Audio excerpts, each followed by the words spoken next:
Hi everyone, this is Nicola at the Puppy Nanny. So we have got the hang of teaching our sits and our lie downs, hopefully. We've got a nice sit and we want to get to the point with our sit that we're able to get them to do it without holding a treat in your hand as well. So we've gone from luring them into a sit to using a hand signal to get them to do a sit. And then when they're at that point, then we're going to start introducing them into a sit stay. So that's what this next video is going to show you how to do. We're going to start doing some sit stays with lovely Lily, the German Shepherd puppy. So when we're doing our sit stays, what we're focusing on is just getting them to settle into that sit position for longer periods of time. So if you think about it, when we're doing a sit with them, we ask them to sit, but they very quickly can get up afterwards, so they're not sitting for any long periods of time.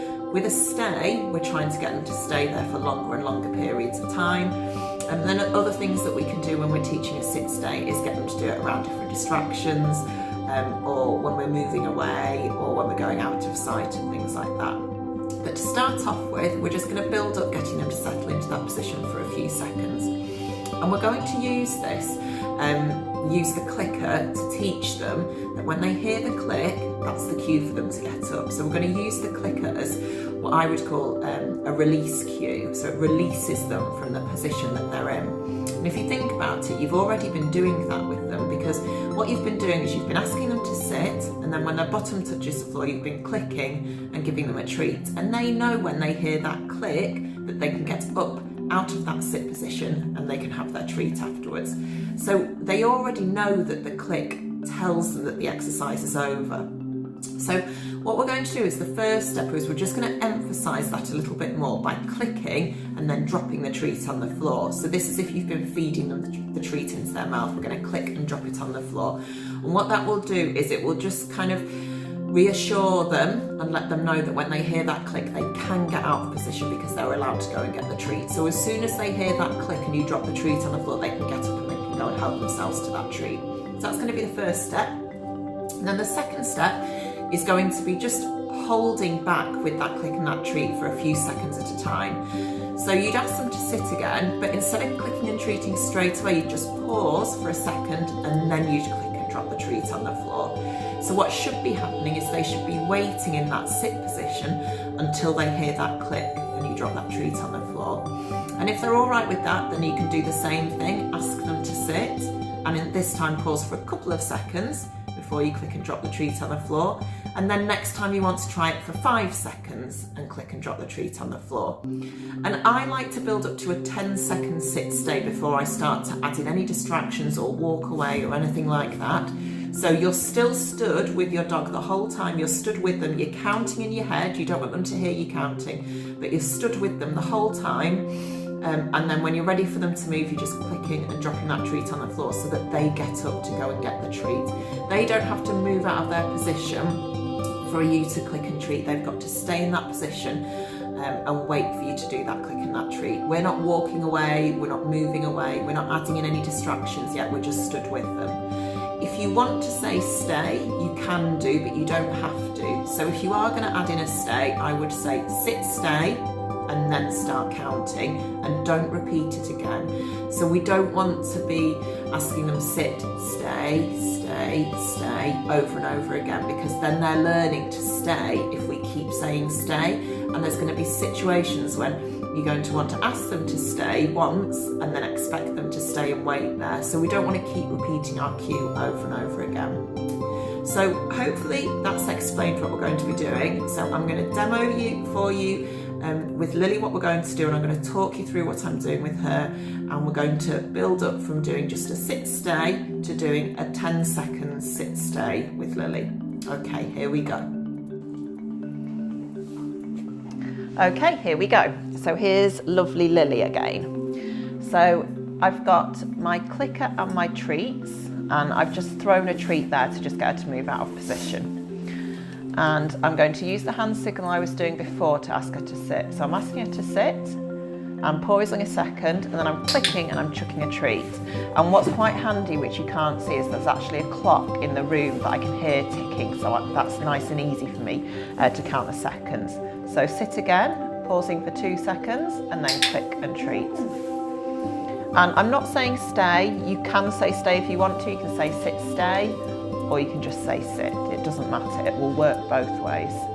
So I've asked her to sit. I'm pausing for 3 seconds, and then I'm clicking and I'm treating. So she's starting to get comfy now. We're starting to build up the amount of time she'll stay there for. So sit, pause, click, and throw the treat. And one of the reasons I'm throwing the treat is because if I don't do that, she's just going to stay in that sit position, and I want to give her a break in between each of the exercises. So sit again, pausing, and then clicking and throwing the treat. She gets a little bit distracted then because somebody walks past the window. So even though we're not actually testing our stay here around distractions, she was able to stay when a distraction went past. See how she keeps looking? She's looking out the window at somebody walking past the house. But she's able to focus back quite quickly. Good girl. Okay, so we're sitting, we're pausing. So I'm not doing anything at all while I'm pausing, I'm just waiting there.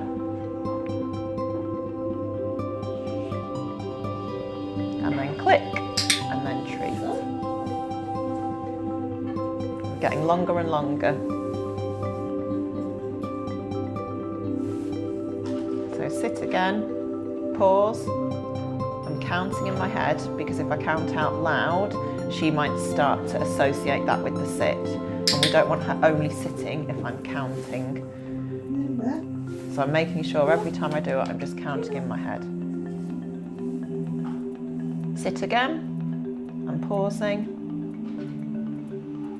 And I'm keeping my body still while I'm pausing. I'm not moving my hands or anything like that. And then as soon as I've counted to the number that I'm at, I'm clicking and then I'm treating. So we're down to the last one now. So we're going to go for 10 seconds.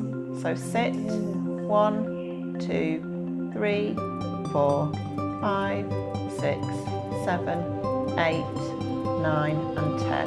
Click and treat. So there you have it. 10 seconds stay with Lily.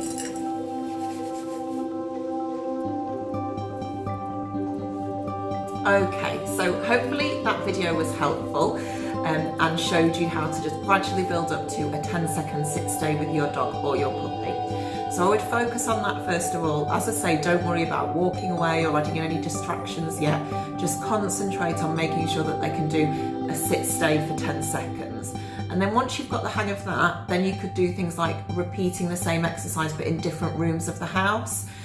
Or if the weather's okay, you could even do it in the front or the back garden or the front or the backyard as well. And that way we're just very slowly building up distractions, but we need to make sure they're okay with that 10 seconds first of all. The other thing that you'll normally find is that they will get to the point where you don't have to start off at 1 second every time and then 2 and then 3 seconds. So once they've got the hang of it in a couple of rooms, you can probably jump straight to doing a 5-second stay and then a 10-second stay, and then go into a different room and do another 5-second stay and a 10-second stay. And what I want you to remember with this exercise is you're always staying with them and clicking and dropping the treat on the floor near them. We're not walking away or incorporating a recall yet. People get quite carried away with a stay by adding the recall too soon, where they're getting them to stay and then they're calling them. And it's really nice to do that, but that's the next step along. We don't really want to rush them through it and add in the recall too soon. Okay, so have a go. Let me know how you get on. Thank you for watching.